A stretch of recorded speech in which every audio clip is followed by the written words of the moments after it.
Yo people, welcome back to the YouTube channel. You already know what time it is. It's time for another video. It's time for your Chelsea versus Fulham preview. Now you must be wondering why I'm outside and why is it so dark. Well, it's coming to you early morning, which means we had to do a Lateness is Greatness because I was so busy just doing all these different shows and all these channels. I couldn't get that preview to you last night, so I'm getting it to you early morning. But Lateness is Greatness where I am, and I thought let's go outside because at 1:45 a.m.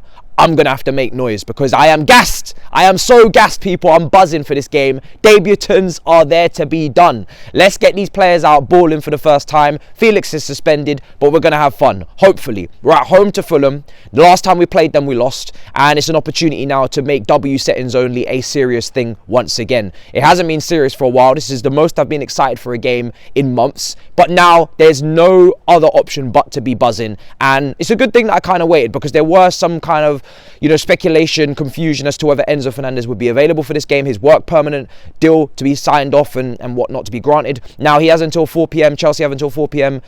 today, Friday, for that, to be sorted, to be dealt with before he can then play. But from all the sources that we see on Twitter, many different sources, we're seeing he is in the squad and he is going to be available. So for me, I'm going to get into my team in a bit, but I'm pretty sure I'm starting him because we barely got any players. We're going to get into that, and we will, because team news, and I had to write it down on a tablet because there's just so many injuries, it's actually absurd. But there's players coming back now, and there's stuff to look forward to, but there are a lot of absentees. Now, Chilwell is back, but he's not ready for the 90 minutes, and we know he's training at the moment. Now, like I said, with Fernandez, work permanent situation, 4 p.m, but it looks like he's in the squad.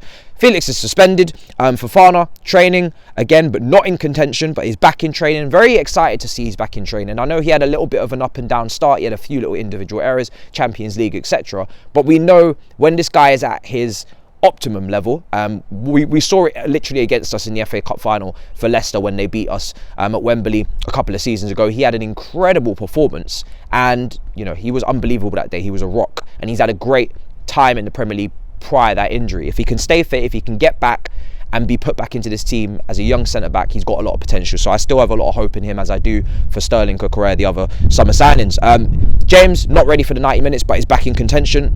I'm not even going to dare even flirt with the chance of starting, but again, we'll talk about my team in just a second. Also, Loftus-Cheek, not ready for the 90 minutes. Kante injured.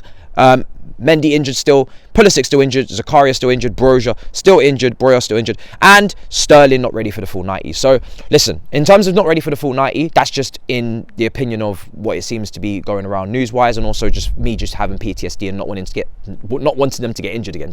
Let's just look after our players, please, as much as we can. They've only just come back. Can we not be giving them, situations where they're playing 75s and then pulling hamstrings or whatever? We want to see our players from a consistent standpoint now to the end of the season. If we're going to be consistent in terms of performance, we're going to need consistent, team sheets. Now, we have a lot of players, we've spoken about that, but I want to speak about Fulham because last time we played them, we did lose. Willian did score. He did cut in and chop up Aspie for most of that game, and that leads me to my first part of the team selection, right? I'm gonna throw in at right back Trevor Chalobah. I'm not gonna start Reece James. I have a worry, I have a wiggle in me in terms of I don't want to see him get injured. I really want to look after Reece James. I'm very worried about his constant injuries, and I do believe that if he is going to play in this game, maybe 10-15 minutes, I'm probably being really cautious, but I'd rather be cautious than be risky and then pay the price. So for me, you've absolutely, for me, got to start Trevor Chalobah from right back. Not only that, he's been playing really well. He played really well at Anfield. He's been part of the clean sheets back-to-back with the Crystal Palace game as well. For me, just play him,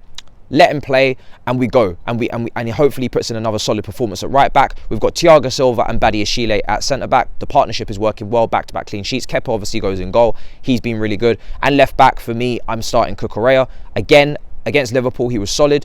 I would like to go back-to-back now because, again, yes, Lewis Hall could play, but he's also had shaky moments, in midfield. But left-back being probably better. But again, that's not his natural position for me. I'm going to go Cucurella and give him that confidence. I think he had his personal issues. Hopefully, he's over those now. We don't know what those were. So I'd get him in the team. So for me, that's the back five. That's the back five that kept a clean sheet against Liverpool before Trevor had to come off. I'm going with that. Now, moving up through the team as well, obviously Enzo Fernandez for me absolutely has to start. This is the main centrepiece to the game. This is the excitement. Now, we can't forget Madueke, debut also. Mudryk, first start.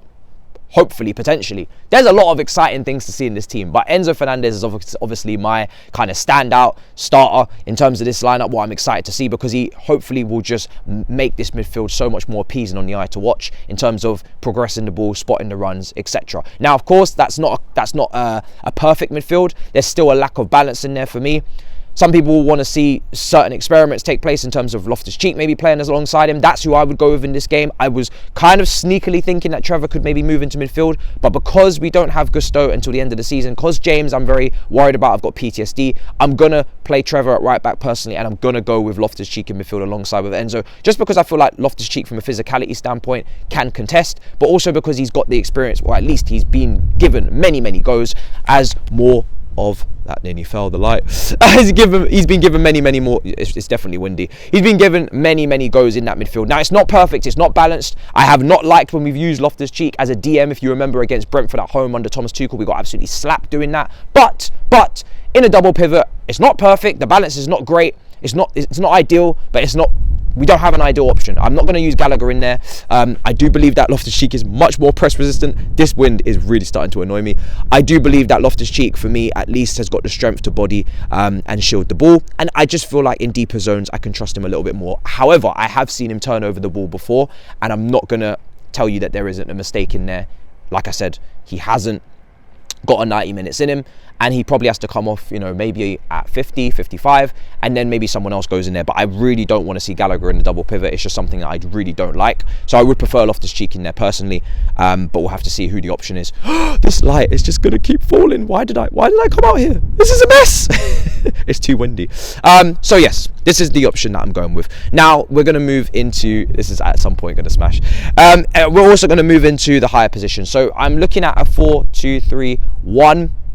You could also substitute this for 4-3-3. Now, the reason why I'm going with 4-2-3-1 is because I do feel like Enzo and Loftus-Cheek, if they're kind of playing in the same line of defence, it will help, because we don't have a natural DM to play in that 6. Obviously, Zakaria is not available. He's injured. Jorginho is now gone. And maybe you could throw Andre Santos in there when he hopefully gets a work permanent, but he is only 18 years old. We don't have anyone to really play that 6. I wouldn't play Enzo there on his debut. I kind of want to see him shine in his most favoured position, playing next to a more defensively minded midfielder, which would Loftus-Cheek would have to be. And I want to see him given that license to move up the pitch a little bit. So that's why I'm going with a double pivot in front of the back four, kind of keeping the line there. And in the 10, well, I think personally it's a toss-up between Mason Mount and Conor Gallagher and Carney Chukwuemeka. Now, for me, Carney looked a little bit rusty when he came on against Liverpool. You could start him in this match, you could, and I'm not saying that you shouldn't. I think it's pretty... Oh my God, this light. I'm gonna lose it, man. Just stop falling over. I'm trying to do a preview. Jesus. God damn. What's wrong with this place? It's a mess, absolute mess, people. I'm literally got the light behind me and it just keeps falling over, and it's just stress, and I keep catching it, but at some point it's going to smash and this video is going to implode. Anyway, this one's a rough one. Gallagher, Mason Mount or Carney? It's up to you. Personally, now I'm sticking with my logic of putting Mason Mount on the bench, take him out of the headlines, take him out of the limelight, take the pressure off of him, put him on the bench, give him a moment to recover, to rejuvenate, etc., and work his way back into this team. Now, Gallagher has had a couple of decent appearances, you could say, but again, some also poor performances in my opinion as well, on the ball, especially against Liverpool. I think he lacked quite a lot. This is so annoying. I'm really starting to get annoyed by this light. Okay. Right, so I feel like Gallagher on the ball alongside with Mason Mount wasn't the greatest. So for that reason, I know Carney came on and he looked a bit rusty, tripped over himself quite a few times, but I'm going to go with Carney in the 10. I just want to give him the opportunity to start a match, to ball out, and again, we're favouring, a young player that has a little bit of unpredictability about him, that can carry the ball, that can dribble past players, that can create opportunities, and I just think on the ball, he's better than what I'm seeing from Gallagher on the ball most times, and Mason Mount's in really, really poor form. So I'm going to go with Carney in the 10, and it's at home to Fulham. Yes, it's a big game, but again, we have a few injuries and we have a few players missing, so I just want to give it a go, but let me know what you think in the comments down below. Now, left wing, right wing, this is all very easy. Madueke on the right. Ziyech is obviously still very annoyed about the PSG situation. I'm sure hopefully he'll get on side. Maybe he won't, we'll have to see. But Madueke comes in on the right wing. And of course on the left wing we have Mudryk, and I can't wait to see these two wingers on their natural flanks, dribbling, creating, causing havoc. I'm excited, I'm intrigued, I am relieved that we have some excitement to look forward to this game in terms of these two players. And it's debut for Madueke at Stamford Bridge, left footer, cutting inside. Let's see what he can do. And of course, in terms of Mudryk, listen, at the end of the day, we've seen what we see in that little cameo against Liverpool. He absolutely tore up James Milner. Not that that's difficult to do if you've got the pace and the electricity that he has going through his lungs, but he also worked hard. You know, he won his tackles, he won his duels, he got back, he nutmegged Gakpo on the halfway. Like, he created opportunities, did a lovely 1-2, had a lovely shot, almost scored. Mudryk had a really good cameo. Like, let's be right here. It was a really good cameo. There's a lot more to see. There's a lot more to kind of find out. But it was a really, really strong cameo. So for me, I'm running with them on the wings. And up front, it could be either Fofana or Kai Havertz. I'm going to stick with Kai Havertz. We nearly lost the light. I'm going to stick with Kai Havertz. This video is coming to an end so soon. I'm going to stick with Kai Havertz because purely I feel like, you know, listen, he nearly scored against Liverpool. It was ruled out. But I think he scored the previous game, right, at home.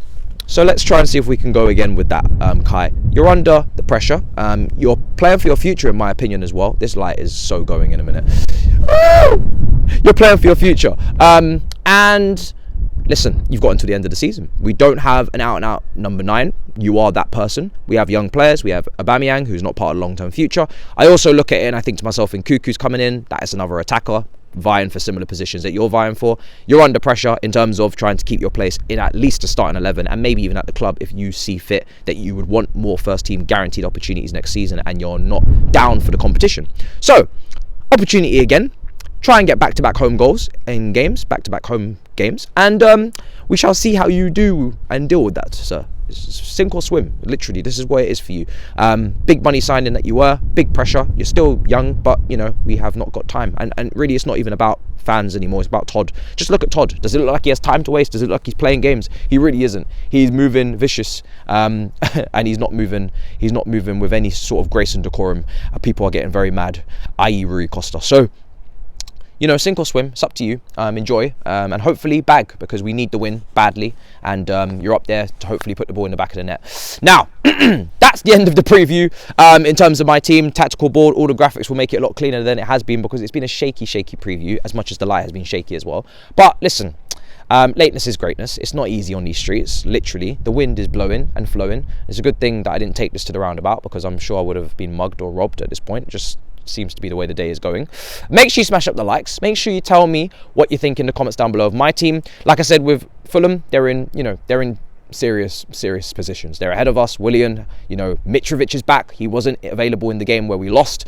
We have to look out for him. They do get the ball into the box a lot. In terms of Fulham, if I'm to quickly give you a little bit of information on them, they do like to get the ball in the box. They do like to go to the flanks and cross quite heavily to Mitrovic, as they should. He's very, very good in the air. He's a physical battle, but I do expect Badiashile to cope with that, to deal with that from an aerial standpoint. He's been winning his duels. He's really, really tall, and he seems like he's physically, mentally equipped for the challenge. So we know Thiago Silva's a class act. I expect that defence to handle their business, even though it is a tough case in Mitrovic. And of course, we've got Pereira in the 10, etc.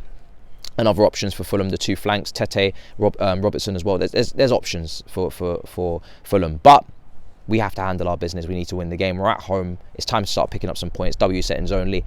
It's been a messy preview. It's been a clunky one. It's been a windy one. But I hope you've enjoyed. Make sure you subscribe, smash up the likes, and I will see you for the watch along, of course, and the review later on the channel. And then we will proceed and persist ourselves into the next game, because we are on a new trajectory now, hopefully. The second half of the season is meant to be enjoyable. We're meant to be enjoying the watch-alongs, enjoying the content, enjoying the reviews. No more trolls, no more bantering rivals. That's it. It's enough. In a bit, people. Peace.